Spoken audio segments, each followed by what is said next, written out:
যারা জামায়াতকে ঠেকাইতে চায় তারা মূলত ইসলামপন্থী সকলকেই ঠেকাইতে চায়। ইটস ট্রু, জামায়াতকে যখন ইসলাম বিরোধীরা ঠেকাইতে চায়, এই অবস্থায় জামায়াত যদি ভুল করে ঘরের মধ্যেও শত্রু তৈরি করে, তাহলে তো জামায়াতের ঘরেও শত্রু, বাইরেও শত্রু, তো জামায়াত আগাবে কি করে?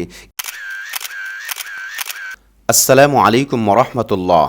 নাহমাদুহু ওয়া নুসাল্লি আলা রাসূলিহিল কারীম, আম্মা বাদ।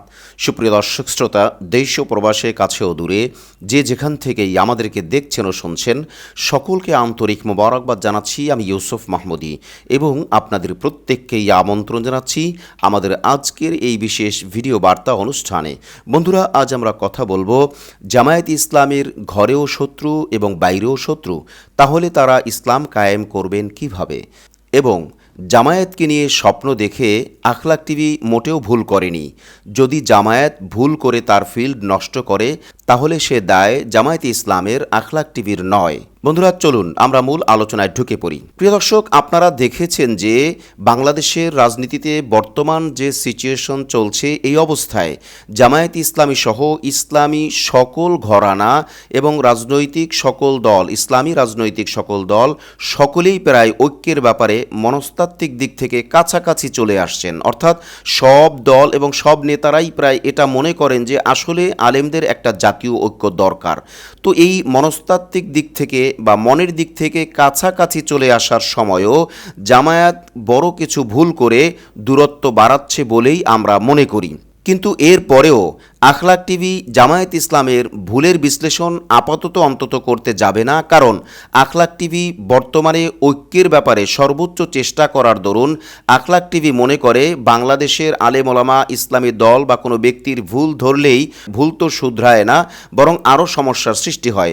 সেজন্য আখলাক টিভি মনে করে ব্যক্তি অথবা দল অথবা যে কোনো ঘরানার যে কোনো ভুলের বিশ্লেষণ বা ভুলকে শুদ্ধ করার ব্যাপারে ফতোয়া বিভাগ কথা বলবে অথবা দায়িত্বশীল ওলামায়ে কেরাম কথা বলবে। এ ব্যাপারে আখলাক টিভি কোনো কথা বলবে না।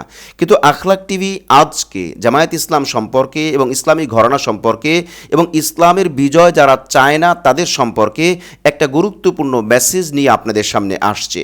এই ক্ষেত্রে আখলাক টিভি মনে করে যে আলেমদের জাতীয় ঐক্যের ক্ষেত্রে জামায়াত ইসলামী অন্তত 100-এর মধ্যে 50% ভূমিকা রাখে। তার মানে জাতীয় ঐক্যের ক্ষেত্রে জামায়াতের ভূমিকা যদি 50 হয়, তাহলে জামায়াত ইসলামীকে যদি আলেমদের জাতীয় ঐক্যের মধ্যে পাওয়া না যায়, তাহলে কেমন যেন 50% অসম্পূর্ণ থেকে যায়। বাকি সকল ইসলামী দল মিলে 50% ঐক্য হতে পারে। তাহলে জামায়াত যদি সকল ইসলামী দলের সাথে থাকে বা জামায়াতকে রাখা হয়, অর্থাৎ সকলে মিলেই যদি ঐক্যবদ্ধ হয়, তখন গিয়ে এই ঐক্যটা আমরা 100% ঐক্য বলতে পারি। ঠিক এই মুহূর্তেই জামায়াত বেশ কয়েকটা বড় বড় ভুল করে দূরত্ব বাড়াচ্ছে অথবা সমালোচনা করার একটা ক্ষেত্র তৈরি করেছে। যেমন ধরেন, গতকালকেই তাফসিরুল কোরআন মাহফিলের প্যান্ডেলের মধ্যে চেয়ারে বসে নামাজ পড়া, এটা বিতর্কের তৈরি করেছে, কোনো সন্দেহ নাই।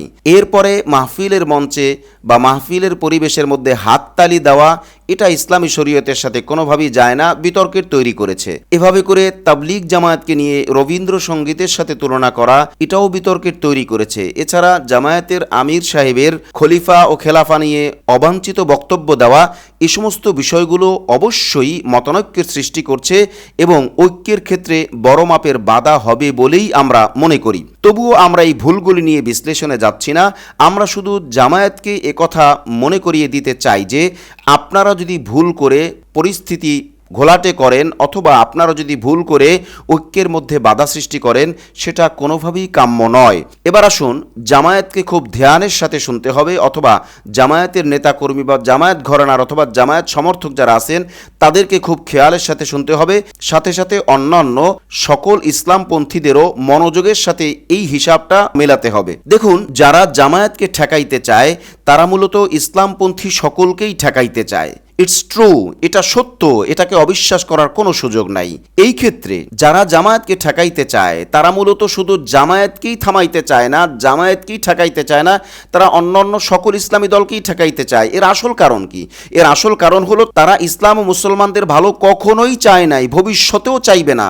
অতএব তারা জামায়াতের বিরোধিতা করবে, এই সমস্ত ভুল নিয়ে জামায়াতের বিরোধিতা করবে, রাজনৈতিক বিভিন্ন ভুল নিয়ে জামায়াতের বিরোধিতা করবে, বিভিন্ন আঙ্গিকে, ঠিক তারাই আবার ইসলামপন্থী অন্যান্য দলের বিভিন্ন সমালোচনা করবে বিভিন্ন ক্ষেত্র তৈরি করে।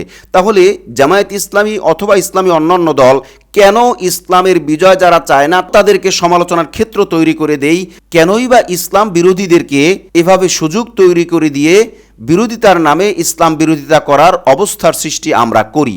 স্বাভাবিকভাবেই এই প্রশ্ন আসে। একটা গুরুত্বপূর্ণ হিসাব সকলের মনে রাখা দরকার যে, দেখুন, যারা ইসলামের বিজয় চায় না তারা খুব ভালো করেই জানে যে জামায়াতকে যদি ঠেকানো যায় তাহলে অন্যান্য ইসলামী দল তো পান্তা ভাতের পানি, অর্থাৎ অন্যান্য ইসলামী দল ওইভাবে শক্তিশালী না। যদিও ইসলামী আন্দোলন অনেকটাই শক্তিশালী হয়েছে, কিন্তু তারপরও তারা এখন নবীন, তরুণ, তারা এখন জামায়াতের মতো অতটা পুরনো না বা অতটা অভিজ্ঞতা অর্জন এখনও করতে পারেনি, এটা বাস্তবতা। সেই হিসেবে ইসলাম বিরোধীরা অবশ্যই জামায়াতকে ঠেকাইতে চাইবে এবং অন্যান্যদেরকেও ঠেকাইতে চাইবে, তবে সবার প্রথমে জামায়াতকেই ঠেকাইতে চাইবে। এখন জামায়াতকে যখন ইসলাম বিরোধীরা ঠেকাইতে চায়, এই অবস্থায় জামায়াত যদি ভুল করে ঘরের মধ্যেও শত্রু তৈরি করে তাহলে তো জামায়াতের ঘরেও শত্রু, বাইরেও শত্রু, তো জামায়াত আগাবে কি করে? এরপরেও যদি জামায়াত মনে করে যে তারা এভাবেই আগাইতে পারবে, এটা তাদের ব্যাপার। কিন্তু আখলাক টিভি মনে করে যে না, অন্তত বাইরের শত্রুদেরকে ফেরাইতে হইলে ঘরের মধ্যে যারা আছে, অর্থাৎ ইসলামপন্থী যারাই আছে, যে কোনো ঘরানার আছে, সকলকেই জামায়াতের মূল্যায়ন করা উচিত, জামায়াতকেও সকলেরই মূল্যায়ন করা উচিত। তাহলেই সুন্দর একটা ঐক্য করা সম্ভব। অন্তত ঐক্য না হলেও ইসলাম বিরোধীরা এভাবে করে এক একটা দলকে, এক একটা মাসলাককে, এক একজন ব্যক্তিকে, এক একজন ইসলামী স্কলারকে এভাবে বিরোধিতা করে সমালোচনার ক্ষেত্র তৈরি করতে পারবে না। আলোচনার শেষ পর্যায়ে জামায়াত ইসলামী সহ সকল ইসলামী দল বা ব্যক্তির কাছে আমাদের আবেদন থাকবে, জাতীয় ঐক্য নষ্ট হয় অথবা জাতীয়ভাবে দূরত্ব তৈরি হয় অথবা জাতীয় ঐক্যে কোনো রকম ব্যাঘাত ঘটে, এমন কোনো কাজ কারোরই করা উচিত হবে না। অন্তত ইসলাম ও মুসলমানের জন্য এবং এই দেশে ইসলাম কায়েমের জন্য, এই দেশে আল্লাহর বিধান কায়েমের জন্য এবং এই দেশের মানুষের অধিকার আদায়ের জন্য সকলেরই মিলেমিশে চলার বিকল্প কিছু আছে বলে অন্তত আমরা মনে করি না। তাই সকলের কাছেই সবিনয় অনুরোধ থাকবে, জাতীয় ঐক্যটা সকলকে নিয়েই হয়।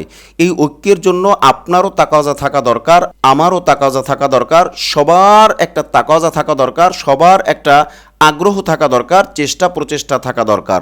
আল্লাহ রাব্বুল আলামিন সকলকেই মিলেমিশে ঐক্যের পথে আগানোর তৌফিক দান করুন। আজ তাহলে এই পর্যন্তই।